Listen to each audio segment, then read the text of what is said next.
ओम शांति। हमें सदा याद रखना होगा कि हम एक शुद्ध पवित्र चैतन्य शक्ति आत्मा है। क्यों? क्योंकि यदि हमें ये याद रहेगा तो हम दुनिया में ना कभी भटकेंगे नहीं, किसी साधनों के पीछे, किसी वस्तुओं के पीछे।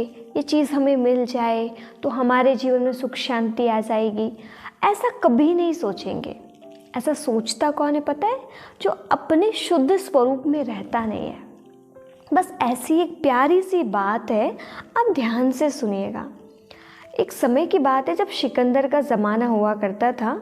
सिकंदर कहीं से लूट करके आ रहा था, उसका काफ़िला चल रहा था और वो उसका पूरा का पूरा एक समूह है, काफ़िला है। वहाँ रास्ते से वो जा रहे हैं और रास्ते में एक संत जी उन्हें मिल जाते हैं। और जैसे ही एक संत जी उन्हें मिलते हैं, वो संत जी कहते हैं, ए सिकंदर, तू अपने आप को बहुत बड़ा धनाढ्य व्यक्ति समझता है। तेरी जितनी भी संपत्ति है ना, वो मेरे सामने कुछ भी नहीं है। तो सिकंदर थोड़ा हंसता है, ये फ़कीरों को क्या रखा हुआ है, कुछ भी बोलते रहते हैं।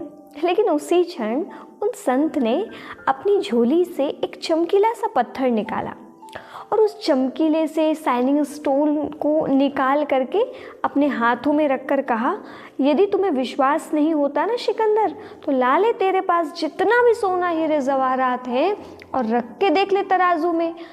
जिसका पल्ला भारी होगा तो समझ जाएगा कि सच में मेरे पास कुछ है बेकीमती सामान।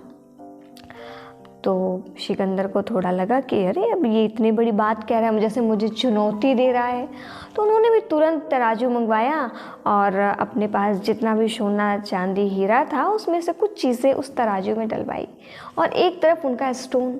पर हुआ ये कि स्टोन नीचे ही बैठा हुआ था, स्टोन वाला पल्ला, लेकिन जितने भी सोना हीरे जवाहरात थे वो ऊपर थे।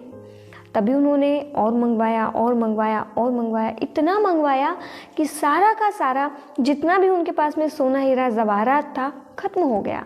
परंतु उस एक चमकीले पत्थर के सामने वो कुछ भी नहीं था। वो हमेशा ऊपर ही तैर रहा था, जैसे कि उसका कोई वजन ही नहीं था। तो राजा को बहुत गुस्सा आने लगती सिकंदर को, ये मैं क्या देख रहा हूँ। और संत जी बड़े शांत चित्त होकर के उस दृश्य को साक्षी होकर देखते रहते हैं। आखिर सिकंदर परेशान हो गया, परंतु उसका पल्ला भारी नहीं हो पाया, संत जी का ही भारी था। तभी संत जी ने कहा, आप चिंता मत करो और थोड़ी सी धूल लेकर आते हैं और उस पत्थर में डाल देते हैं। और जैसे उस चमकीले पत्थर में डाले तो चमकीला पत्थर ऊपर उठ जाता है और मंस ये कि वो तराजू ऊपर उठ जाता है और जो सिकंदर का जो सामान है वो नीचे बैठ जाता है। तो सिकंदर को बहुत खुशी होती है कि देखो मेरा सामान भारी है, इनका सामान जो है वो हल्का हो गया।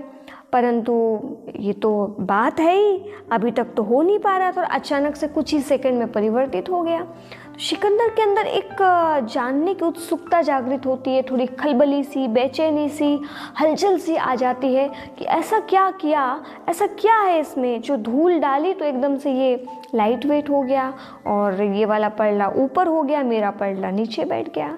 संत जी ने कहा, सिकंदर ये बहुत ही समझ का पत्थर है, ये ऐसा वैसा पत्थर नहीं है। और संत जी ने बहुत ही प्यारी बात कही और कहा कि ये ना हमारे शुद्ध आत्मा का प्रतीक है। ये जो शुद्ध चैतन्य आत्मा है वो अपने आप में इतनी भरपूर है कि उससे बड़ी संसार की कोई वस्तु हो ही नहीं सकती है। संसार की किसी भी वस्तु का वजन उससे ज़्यादा हो ही नहीं सकता है। लेकिन जैसे ही इस शुद्ध पवित्र आत्मा में विकारों की धूल आनी शुरू हो जाती है तो यही आत्मा अपनी वास्तविकता को खो बैठती है और वस्तु, साधनों, इन सबको अपने से ज़्यादा महत्व देना शुरू कर देती है। और आज तो यही हो रहा है, क्या नहीं हो रहा है?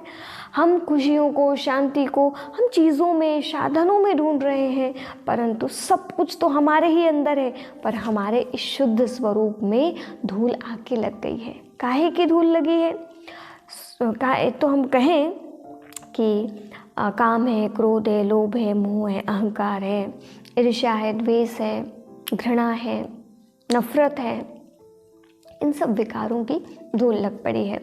इसलिए हम सुख शांति या बहुत सारी चीज़ें ऐश्वर्य बाहर खोज रहे हैं। परंतु आपको पता है ना, जिनको इस बात की वास्तविकता हो गई वो अपने महल को, ऐश्वर्य को त्याग करके जंगल जंगल घूमना पसंद करने लगे। ऐसे भी कई संत हुए हैं जिन्होंने अपने राज्य को त्याग दिया, अपने घर को त्याग दिया, सुख के साधनों को त्याग दिया, सिर्फ और सिर्फ शुद्ध चित्त आत्मा को अनुभव करके और उसकी श्रेष्ठता को पाने के लिए, उसके अनुभव को पाने के लिए। तो हम लोग भी ज़्यादा कुछ ना करें, परंतु अपने चित्त को शुद्ध करने के लिए थोड़ा थोड़ा समय निकालें, भगवान की याद में बैठे और घर गृहस्थ में रहते अपने जीवन को बहुत ही सुंदर सुखमय बनाएं। इन्हीं शब्दों के साथ ओम शांति।